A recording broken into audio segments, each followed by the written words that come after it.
Hello students, my name is Rohit Tainuli and I am from ICT virtual classroom Dehradun. कैसे हैं आप सभी? मेरे ख्याल से बहुत बढ़िया होंगे, फिट होंगे, फाइन होंगे। हम बात कर रहे हैं क्लास 10th साइंस की, जिसके अंदर हम बात कर रहे हैं चैप्टर नंबर फर्स्ट। हम कंप्लीट कर चुके हैं और पिछले कुछ दिनों से, पिछले कुछ भागों से हम चैप्टर को रिवाइज कर रहे हैं एक बार वापस से। तो पिछले भाग में हमने बात की थी डिस्प्लेसमेंट, डबल डिस्प्लेसमेंट रिएक्शन और कुछ क्वेश्चंस करने की कोशिश की थी। आज वहीं से अपने टॉपिक को आगे रखेंगे, तो उसी को समझने के लिए चलते हैं बच्चों स्मार्ट बोर्ड की तरफ।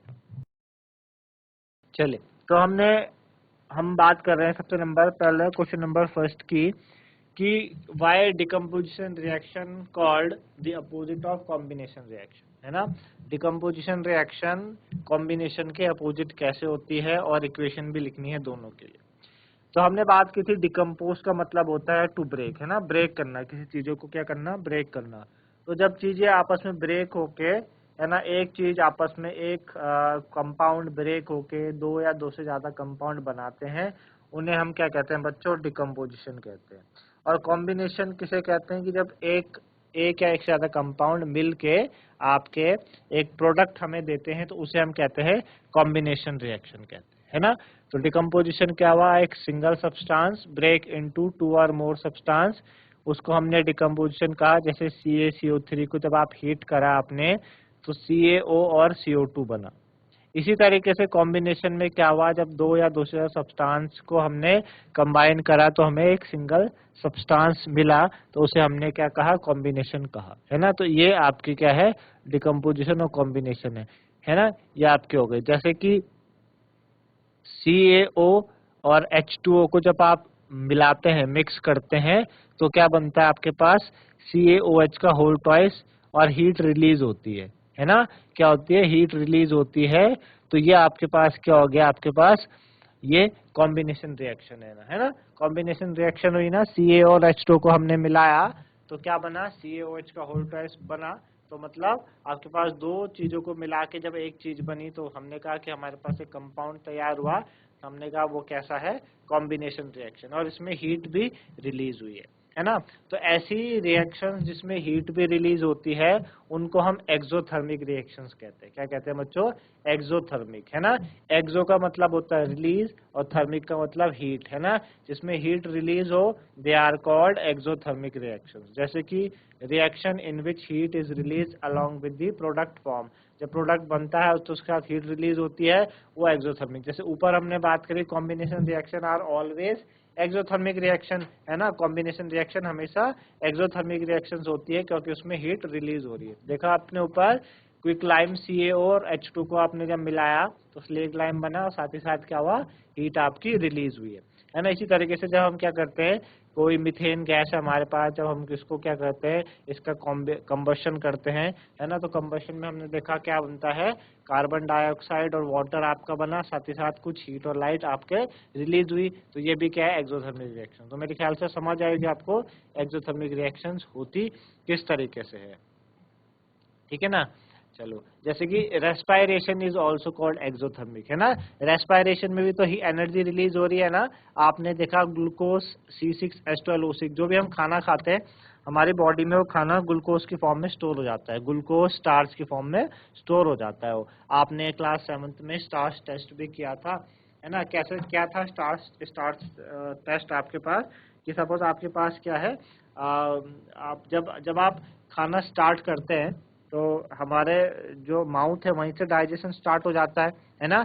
हमारे जो माउथ है, माउथ से क्या होता है? स्लाइवरिया, आपका जो स्लाइवा है वो रिलीज होता है, जो उसको डाइजेस्ट करने में हेल्प करता है। तो हमने देखा कि एक आपके पास चबाया हुआ खाना था, एक आपका अनच्यूड फूड था। दोनों में हमने जब स्टार्च टेस्ट करा तो हमने देखा कि जो हमने चबाया खाना नहीं है, अनच्यूड फूड, उसमें हमको स्टार्च की प्रेजेंस नहीं दिखाई दी। लेकिन जो हमने चबाया हुआ खाना था, वहां पे हमें स्टार्च की प्रेजेंस दिखाई दी, है ना।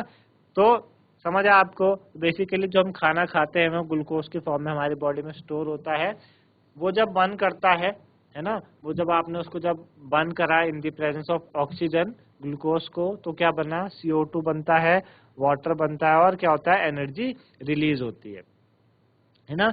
Decomposition of vegetable matter compost में, है ना, वेजिटेबल मैटर को जब आप डिकम्पोज करते हो, आपके पास जो भी सब्जी वगैरह होती है ना, आपके पास घर में जो वेस्ट होता है, सब्जियों का वेस्ट, है ना, कई सारे फल फ्रूट्स के जो पिक वो होते हैं, स्लाइसेस होते हैं, छिलक होते हैं, उनका जो वेस्ट होता है वो धीरे धीरे आपका डिकम्पोज होता है। जब आप उसको किसी ग्राउंड में डालते हैं तो डिकम्पोज होके वो किस में कन्वर्ट होने लगता है, कंपोस्ट में कन्वर्ट होने लगता है। तो decomposition of vegetable matter into compost, ये किसका एग्जांपल है, ये भी एक्सोथर्मिक रिएक्शन का एग्जांपल है ना। तो आपको बातें समझ आ रही होंगी क्या एक्सोथर्मिक रिएक्शन है।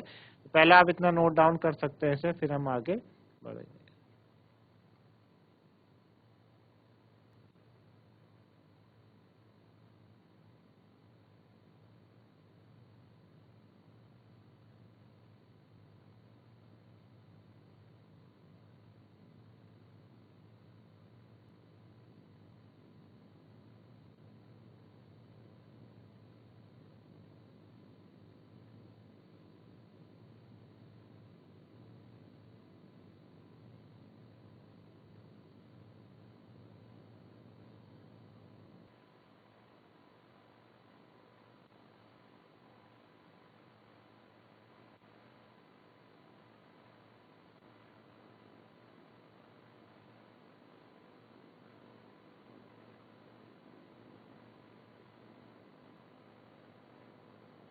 चलिए, तो ये नोट डाउन हो गया होगा आपका एक्सोथर्मिक रिएक्शंस, है ना, उनकी जो रेस्पायरेशन है और decomposition of vegetable matter into compost, ये भी आप नोट कर सकते हैं इसे, फिर हम आगे बढ़ेंगे।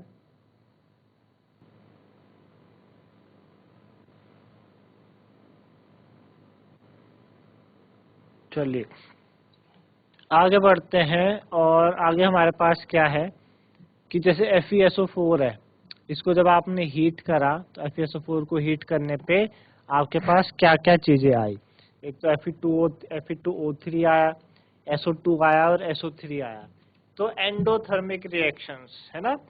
तो बेसिकली ये आपके पास क्या है, डिकम्पोजिशन का एक पार्ट है। आप देख पा रहे हैं कि FeSO4 को जब आपने हीट करा तो एक कंपाउंड था जो वो टूटा आपके पास दो या दो से ज्यादा में, है ना। तो एंडोथर्मिक रिएक्शंस हुई क्या, ऐसी रिएक्शंस जिसमें कि एनर्जी एब्जॉर्ब होती है। एंडो मतलब एब्जॉर्ब और थर्मिक मतलब हीट, जिसमें एनर्जी क्या होती है, एब्जॉर्ब होती है, उसे हम एंडोथर्मिक रिएक्शंस कहते हैं, है ना। Energy in which reaction in which energy is absorb, है ना। जैसे कि वाटर है H2O, है ना, वाटर H2O, इसमें आपने जब इलेक्ट्रिसिटी डाली तो ये टूटा H2 और O2 में। इसी तरीके से CaCO3 को जब आपने हीट करा तो ये टूटा आपके पास CaO और CO2 में टूटा, है ना। इसी तरीके से AgCl में जब आप सनलाइट पड़ी तो Ag और Cl में टूटा। तो आप देखो, आप एनर्जी दे रहे हो ना, आपने वाटर को energy the in the form of electricity, आपने कैल्शियम कार्बोनेट को energy the in the form of heat, है ना, आपने AgCl को energy the in the form of sunlight. तो सारी के सारी रिएक्शंस जिसमें कि एनर्जी एब्जॉर्ब होके एक कंपाउंड आपका दो या दो से ज्यादा में ब्रेक होता है, उसे हम क्या कहते हैं, एंडोथर्मिक रिएक्शंस कहते हैं। तो मेरे ख्याल से ये बातें आप लोगों को समझ में आ रही होंगी, है ना। तो इन्हें आप नोट डाउन कर लो पहले, एंडोथर्मिक रिएक्शंस को, फिर हम आगे बढ़ेंगे।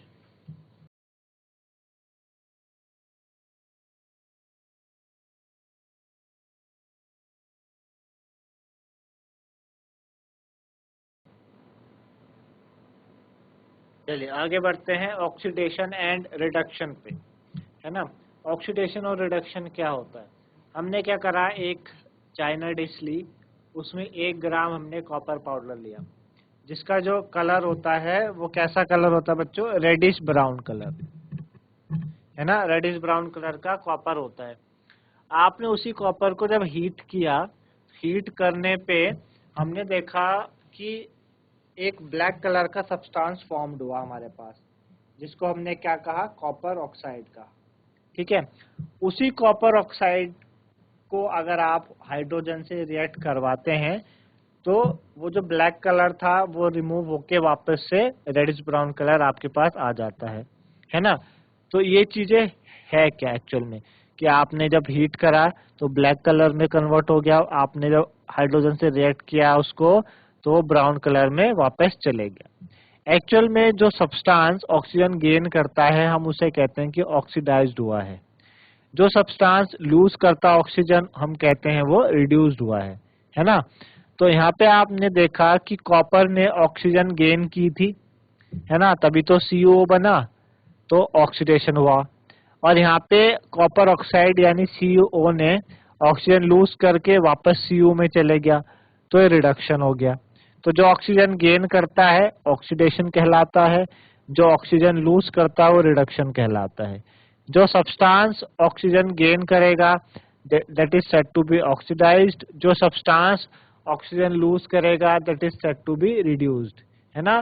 तो इस तरीके से ये आपके पास CuO रिड्यूस्ड हुआ है ना, और H2 ऑक्सीडाइज्ड हुआ है, क्योंकि H2O ने क्या करी है, ऑक्सीजन गेन करी। देखो H2O ने ऑक्सीजन गेन करी तो इसका इस तरफ ऑक्सीडेशन हुआ है, और CuO ने ऑक्सीजन लूज करी तो क्या हुआ, रिडक्शन हुआ है। तो CuO will be reduced, H2 will be oxidised, है ना। आई बात समझ में आपको, ठीक है ना। तो ये ऑक्सीडेशन रिडक्शन होती क्या है आपने समझी मेरे ख्याल से पहले, तो आप पहले इन्हें नोट डाउन कर सकते हैं, देन फिर हम आगे बढ़ेंगे।